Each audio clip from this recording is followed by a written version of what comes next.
હાય sir, હું કેયા વાત કરું છું. ઇટ્સ મજા ગુજરાતીમાંથી. જ્યારે મિશ્રીનું ટ્રેલર જોયું અને એમાં સૌથી પહેલાં જ્યારે તમારો લુક જોયો, ખરેખર એવું થયું કે શું વાત છે, ટીકુ સર. કારણ કે તમે જ્યારે બોલિવૂડ હિન્દી ફિલ્મ્સ કરતા હોવ છો અને પછી જ્યારે ગુજરાતી ફિલ્મમાં થોડુંક અલગ છે, તો સર તમને ડિફરન્સ શું લાગે છે હિન્દી ફિલ્મ્સ અને ગુજરાતી ફિલ્મ્સમાં સર કામ કરવાનું? કામ તો એ જ છે, ખાલી ભાષા અલગ છે. યસ, કામ તો એ જ છે, ભાષા અલગ છે અને એ જ રીતે કામ થાય છે.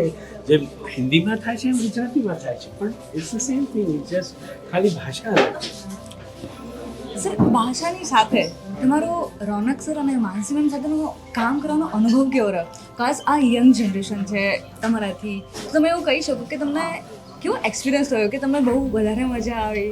એ યંગ જનરેશન સાથે કામ કરવાના ઘણા બધા ફાયદા હોય છે, ઘણી બધી વસ્તુઓ શીખવા પણ મળે છે. યસ, નવી વસ્તુઓ ઘણી બધી આમાં ઘણી બધી વસ્તુઓ હું શીખ્યો છું અને મને બહુ મજા આવી છે એ લોકો સાથે કામ કરવાની, અને એ લોકોને પણ મારી સાથે કામ કરવાની બહુ મજા આવી છે અને અમે સારા મિત્રો બની ગયા છીએ અને કદાચ આગળ જતાં અમે ઘણી બધી ફિલ્મો સાથે કરીશું.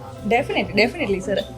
એની સાથે જ્યારે તમારો લુક જોઈએ છે એ બાઇકમાં છે, તમે ઓલરેડી એક બાઇક રાઇડ કરો છો અને સર હમણાં જ જેમ આપણે કોન્ફરન્સમાં સાંભળ્યું તમે એ લાસ્ટ શોટ રાખવાનું કહ્યું હતું અને પછી એ જ બાઇક લઈને તમે રાઇડ કરીને ઘરે પહોંચ્યા હતા. તો સર તમારો આ શોખ ક્યારથી છે અને તમે હજી પણ શું આવી રાઇડ્સ કરો છો ખરી? તમારું ઓલરેડી ગ્રુપ છે એસ્ટાબ્લિશ? 12 વર્ષનો હતો ને ત્યારથી ચલાવું છું. શું વાત અને છે. યુ કેન ઇમેજિન કે મારો શોખ કેટલો. હા, અને BMW ચલાવું છું, ઘણી બધી બાઇક છે મારી પાસે, તો ઇટ્સ ફન. એક કહીએ ને કે એક ઇન્ટરેસ્ટ હોય તો વધતો જ જાય પછી.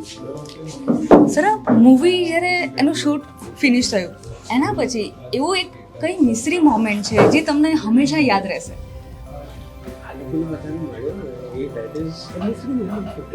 ઓકે, જે બધા સ્ટારકાસ્ટને મળ્યા દેટ ઇઝ ધ મિસરી મોમેન્ટ. આ બધા સાથે દોસ્તી થઈ મારી, સંજયભાઈ સાથે દોસ્તી થઈ મારી, એ મને ગાઢ દોસ્તીઓ બનતી ગઈ અને આગળ વધતા ગયા અને we started knowing each other well now. અને એમને ખબર છે કે મને શું ગમે છે અને મને ખબર છે એમને શું ગમે છે. સો દેટ કાઇન્ડ દોસ્તી જ્યારે બને ત્યારે બહુ મજા આવે. સર, તમે હવે એ રૂટીન મિસ કરશો ખરી? ઓફકોર્સ. બસ એક ફેમિલી જેવી વાઇબ થઈ જાય છે જ્યારે તમે એક મૂવી કરો છો. યસ, એબ્સોલ્યુટલી એ થાય છે અને પછી then again you come back એટલે રિયાલિટીમાં તો આવું પણ કારણ કે આપણી પણ એક ફેમિલી છે જેની સાથે આપણે મિક્સ Yes. થયા હોઈએ. ઓકે, અને સર લાસ્ટમાં જે લોકો આ મિસરી મૂવી જોવા જશે એ લોકો એવી કંઈ લાગણી યા કંઈ ઇમોશન યા તો એવું કંઈ સેન્ટેન્સ કંઈ વર્ડ શું લઈને નીકળશે? એ લોકો એ જ કહે છે તમારા મોંમાં ઘી સાકરની જગ્યાએ મિશ્રી. મિસરી. Thank you sir, thank you so much.